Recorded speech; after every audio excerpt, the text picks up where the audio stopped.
The sun was beginning to set as the auction came to a close.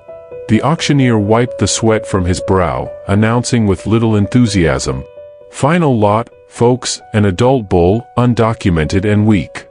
A hush fell over the pen. The few remaining bidders didn't even flinch. The animal stood pressed against the back wall. Its coat was thin, patches of hair missing, open wounds scattered across its body, ribs poking through the skin like silent cries for help. But its eyes, oh, those eyes! They weren't fearful anymore. They were filled with a deep, haunting stillness. The kind found in those who have already made peace with the end. The auctioneer raised his voice again. "Bidding is open. Anyone?" Silence. Someone laughed quietly in the back. A young man muttered, "Not even good for meat." Claire hadn't meant to stay long. She was only there to accompany her friend. But the moment her eyes met the bull's, something gripped her heart. A tightness, like an echo of a sorrow she couldn't name. As if some ancient grief had awakened inside her. She froze, staring at the animal. There was something in the way it stood, the way it endured. It touched her, deeply. Not through memory, but through emotion. Hopelessness, pure and quiet. The auctioneer sighed, ready to move on. "He'll be taken for disposal." 80, Claire said suddenly. Heads turned.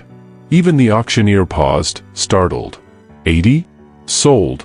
There was a snicker from the back. Someone whispered, "She just bought herself a burden." Claire said nothing. She simply shrugged and walked over to fill out the paperwork.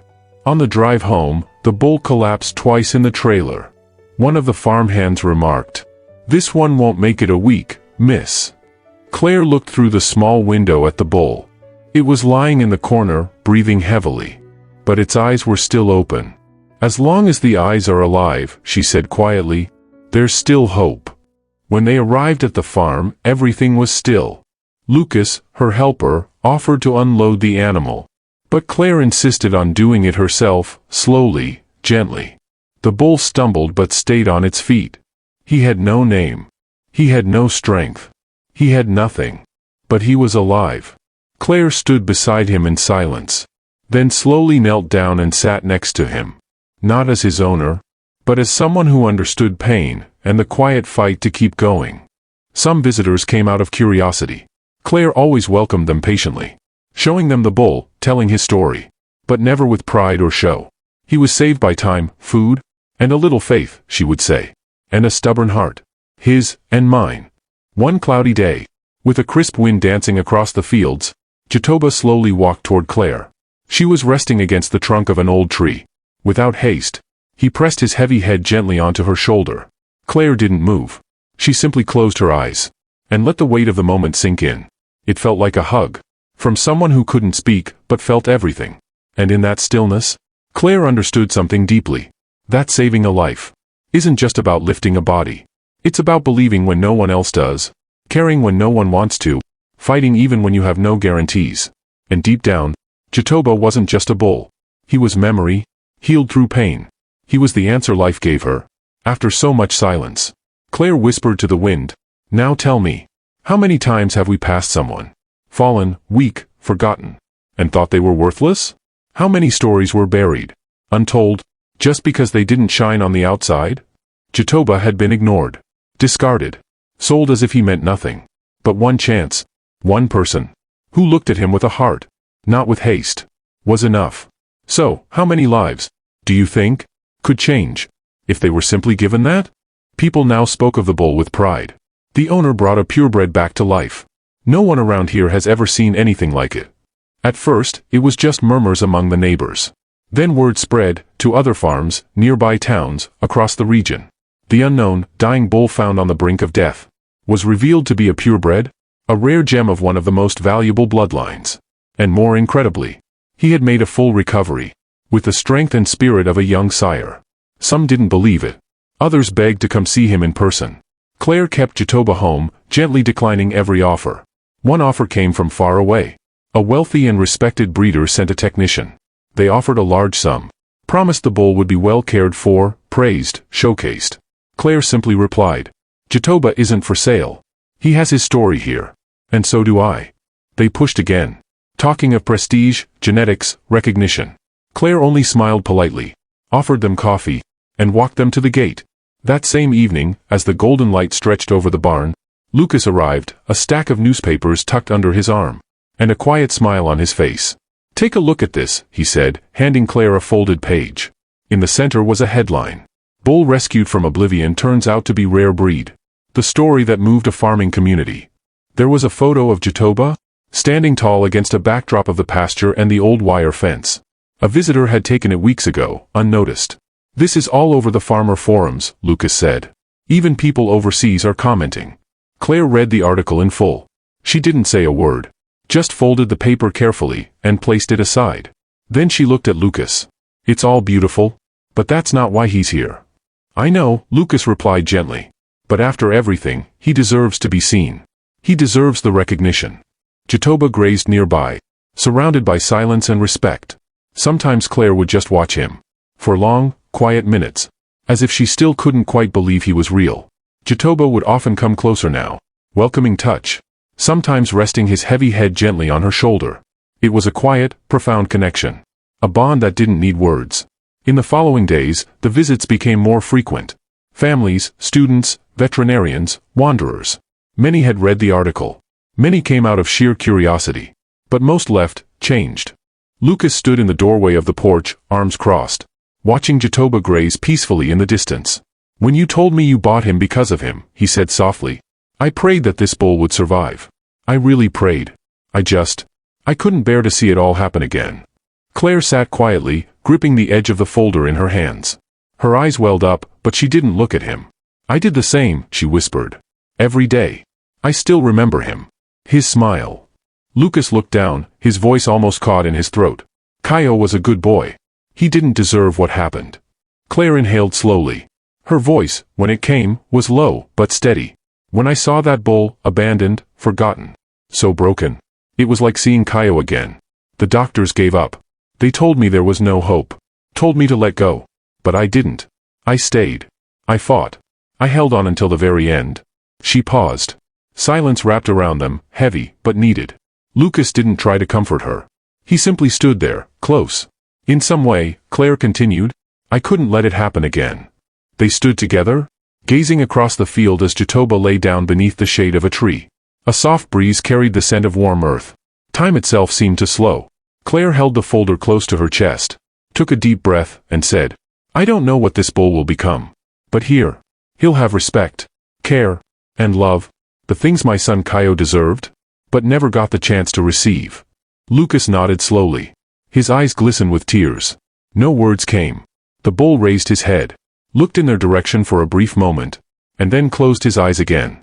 Peacefully, confidently, as if he knew. He was finally in the right place. Weeks passed, and Jatoba transformed before everyone's eyes. There was no trace left of the dying bull Claire had brought home from the auction. He now walked with pride, his chest broad, his neck held high. His natural majesty returned. When he crossed the pasture, other animals moved aside. They respected him. He had become a presence on the farm. Strong, dignified. No one laughed anymore. Even the workers who once joked had grown silent. "This isn't a scar from a fence or a fight," Lucas said softly. "It's a tattoo. An identification mark. This bull, he comes from good genetics." Claire furrowed her brow and crouched down beside him, leaning in for a closer look. He was right. It was an old mark, faded but still visible. Letters. Numbers. Something intentionally engraved, not by accident, but with purpose. Lucas pulled out his phone and snapped a photo, already beginning to type. "Do you have the documents from when you bought him?" Claire stood, wiped her hands on her pants, and walked to the porch. She returned slowly, carrying a worn leather folder, the edges frayed from age and use. She handed it to Lucas without a word. "Everything's in here. Even in the state he was in, I wanted to do things properly." Lucas opened the folder carefully. Inside was a yellowed receipt, the auction lot number, a stamped certificate, and a basic purchase record. He read through it all, then looked up at Claire. "All in your name. It's legit. He's yours." Claire nodded silently, a lump rising in her throat. One she couldn't quite explain. Lucas sent the photo of the mark to a friend. Someone who worked in a national livestock genetics database.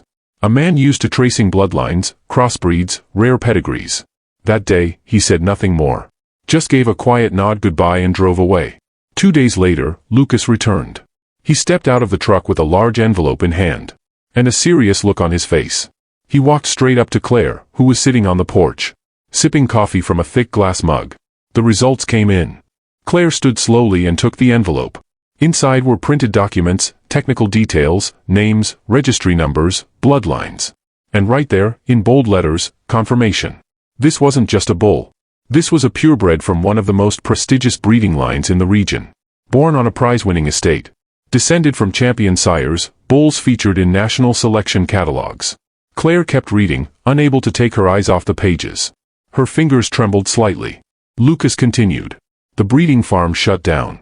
There were lawsuits, debts, everything fell apart. Many of the animals disappeared. No one knows exactly what happened. Some say they were sold for pennies. Others say they were just abandoned. This one, he paused. He slipped through the cracks. Claire gently folded the documents and placed them back into the folder. Her hands still trembling, not with fear, but with the quiet weight of revelation. The day never truly began unless Claire was there first. It had become a rhythm, one not marked by time, but by presence. The farmhands had begun to talk. Some whispered it was a waste of time. Others said it was touching, though few dared admit it aloud. Deep down, though, everyone wanted to know how this story would end. Over time, Jatoba's coat began to change. Where there had once been bare patches, a shine emerged. The once withered body slowly took shape. He moved with strength now, walking back and forth along the fence, pressing against it as if demanding more space. Lucas ordered the gate opened.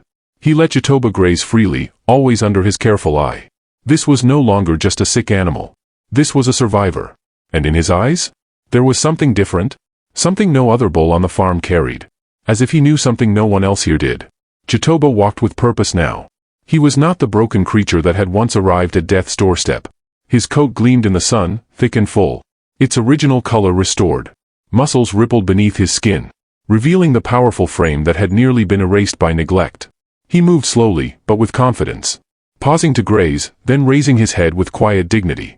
His eyes no longer held that empty silence. Now they watched, alive and aware. That clear morning, Claire stood by the pen, cleaning the feeder, when she heard a familiar sound. The crunch of tires over the dirt road. A pickup truck was approaching, kicking up a soft cloud of dust. It was Lucas. He stepped out slowly, adjusted his old hat, and leaned casually against the fence. For a moment, he just watched Jatoba pace back and forth. "Is he really alive?" he asked, barely believing. "More than alive," Claire replied, eyes still on the bull. "He's beautiful now." She said no more, just kept cleaning the trough. Lucas stepped closer to the fence, studying every detail. How the bull placed his hooves. How his head swayed with balance. How his breathing was deep and steady. Then Lucas squinted. "Come here," he said. "Look at this." Claire approached, and Lucas gently parted the fur along the bull's left side. There it was, a scar. Unusual. Round. Symmetrical. Partially hidden, as if time had tried to erase it. But it was still there, quietly guarding something only the knowing would understand. Claire gently wiped the foam from the bull's mouth with an old cloth and whispered, "You don't deserve to end like this. No, you really don't." She didn't yet know who this bull truly was, nor what story lived inside him. But she felt it. That beneath the frail, broken body was a history. Time hadn't told yet. She led him to a small pen, far from the other animals.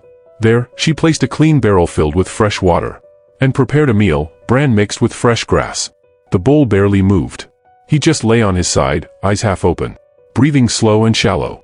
Claire called Lucas, an old friend who knew how to care for sick animals. He arrived in the evening, crooked hat on his head, a box of veterinary tools in hand. He worked in calm silence. Checked the wounds, lifted an eyelid, listened to the bull's breathing. Very weak. Mange. Mites. Infection, Lucas said. The only reason he's still standing is sheer stubbornness in his blood. He paused, then added, "I wouldn't give him more than a few days." Claire didn't respond. She just stood there, eyes locked on the bull. Lucas wiped his hands with a rag and turned. "You bought this bull because of him?" Claire hesitated, then slowly nodded. "He reminded me of him." Lucas sighed, shaking his head, but said no more. He handed her a list of medications and walked away. Claire did everything on that list. She bought the meds, administered them herself. She scrubbed the bull's back with coarse soap and a stiff brush, applied ointment to every open wound. She did this 3 days in a row, never skipping a step. On the 4th day, when she entered the pen, she saw him, standing. Trembling, but standing. slowly chewing the grass she had laid out. Claire stopped at the gate, folded her arms, and simply watched. The bull lifted his head. For a brief moment, it felt like he recognized her. They stood like that, two silent souls sharing a quiet understanding. That night, Claire returned with another portion of food. This time, with a little supplement mixed in. She gently patted the bull on the forehead. He didn't flinch. For the first time, he accepted her touch. "Jatoba," she whispered. "A strong tree. That's your name." Recovery wasn't quick. Some mornings he looked worse than before. But Claire never missed a day. She brought her stool, placed it near the pen, and simply sat there in silence. Watching. Taking care of him became part of her rhythm, as if the day wouldn't be complete without it.